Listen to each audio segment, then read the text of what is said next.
Welcome to HYPERSTOCK.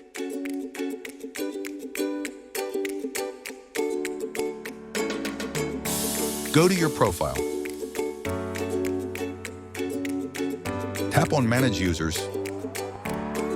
From here, you can directly active or inactive your users.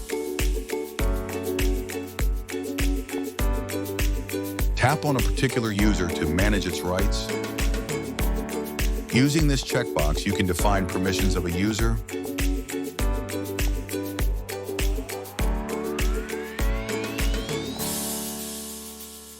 tap here to edit user details.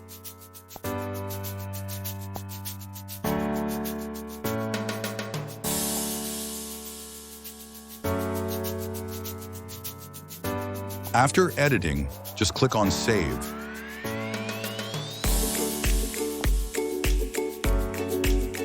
Here you can press and hold to select and delete multiple users at a time.